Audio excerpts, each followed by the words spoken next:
Today's Tuesday Thoughts are short, reflective invitation to go deeper with the themes from the last episode of the Henny Flynn podcast. Is all about what I covered at the weekend, which is the paradox of help, safety, shame, and belonging. And in that episode, it was episode 4 from season 18, if you want to go back and have a listen. In that episode, I reflected on the patterns that sit beneath our instinct to say no when we're feeling activated or highly sensitized to the world around us. I also looked at some of the neuroscience of how our nervous system tries to keep us safe and how our brain, the patterns in our brain try to keep us safe, and how vulnerability can feel so exposing. I mean, that's something that we all innately understand. And if you're familiar with Brené Brown's work, then you'll know that vulnerability is also one of our greatest strengths. And then I also looked at the other side of this paradox of help, how we can refuse help as a way of protecting ourselves, as a defensive mechanism. And I also touched on how accepting help can actually soothe the body. It can help us build trust. It can help us connect with other people. And it can also deepen our sense of belonging in a community or a group. And, even as I was sharing that, I just sort of had this image of, I don't know, maybe you've experienced this, maybe not, but I definitely have fallen over or banged my head or, hit my leg on a table or something like that. And someone has stepped forward to offer, a kind word of support or a hand to literally help me up off the floor. And I've rejected it.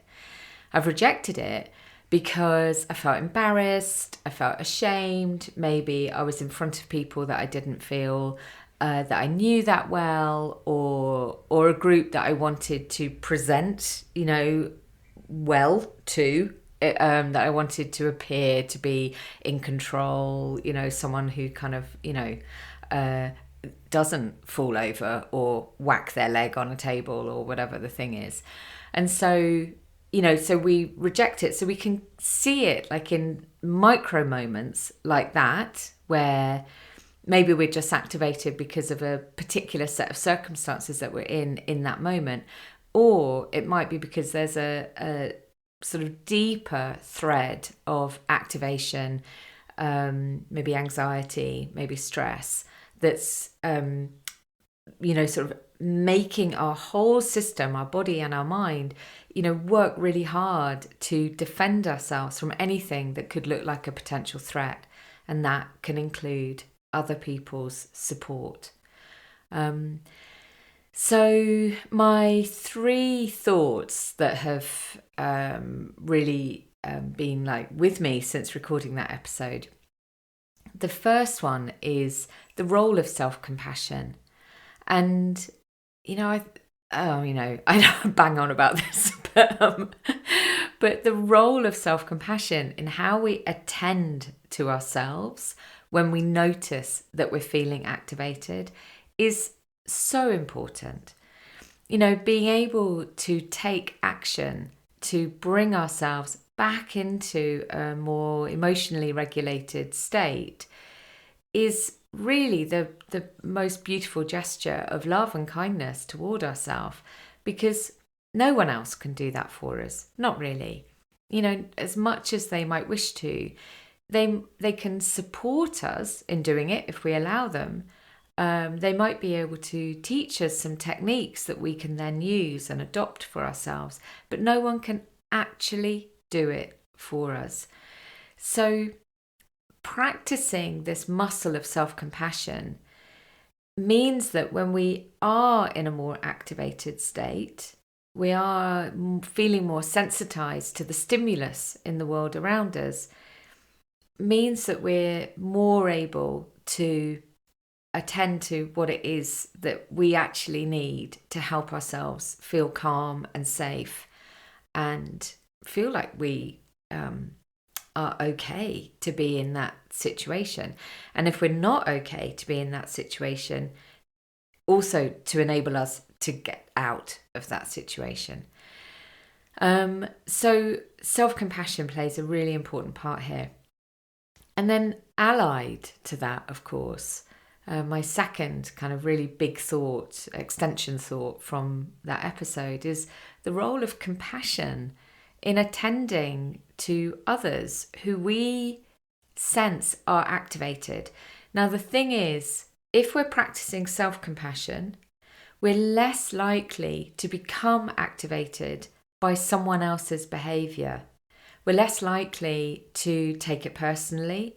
We're less likely to make assumptions about it. And we're more likely to be able to maybe recognize that if someone is rejecting our offers of help or support or guidance, no one is at fault here.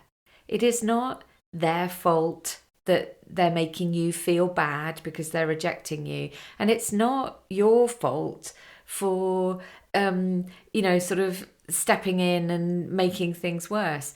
It's simply, a very human situation that's arisen. And so if we can take that really beautiful pause and check in with ourselves, okay, so how am I feeling right now? What are the emotions that are going through my body?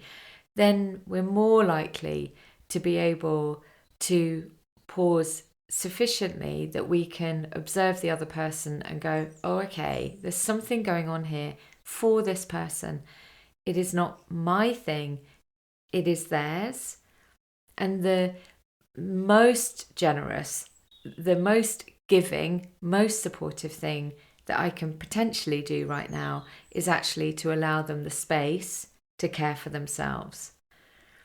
Now, obviously, there are so many caveats and so many further extensions of this idea, but at its crux, it's really being able to see that person as a whole being in themselves and as someone who is equal to us, rather than someone who is struggling and in some way kind of creating a hierarchy of like, they're not okay, I am okay.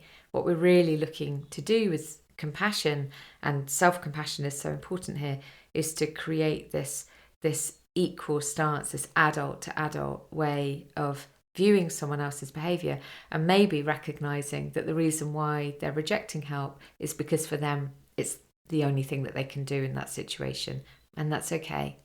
That's okay. We have to allow that. Because if we kind of wade in and start saying, why are you being so defensive? Why all I'm doing is trying to help.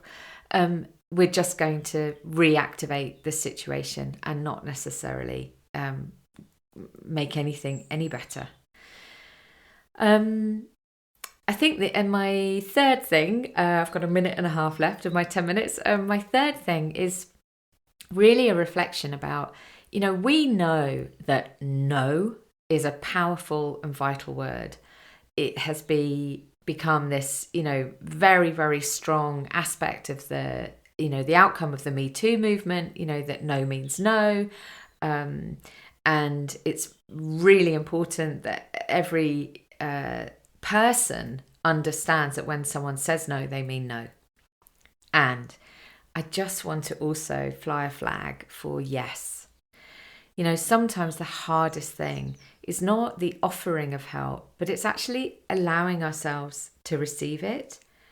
So if, we can play ourselves with the idea of actually receiving support, maybe when our conditioned response to support is to say no, maybe because of the family system that we grew up in, or the social cues that we received around us, that independence is the most important thing.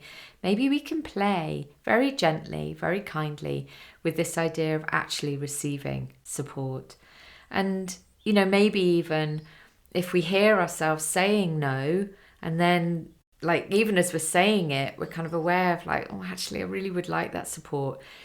rather than trying to force ourselves to accept the support, we could actually do a bit of inner compassionate self-inquiry and ask, okay, well, what part of me am I protecting here? So I'd just like to leave you with the last sort of reflection, I suppose, which is, if any of this resonates, if you've ever noticed yourself doing this or you've noticed others doing it, but particularly let's stay with the compassionate self-inquiry actually. If you've ever noticed yourself doing it, maybe a question to allow to float around today and for the rest of this week is, how could it feel if I allow myself to receive support? Just that. How could it feel if you allow yourself to receive support? Sending so much love, and I wish you the most beautiful, safe and empowered week ahead, and may there be the support where you need it. All right, my darlings, sending a hug and a wave.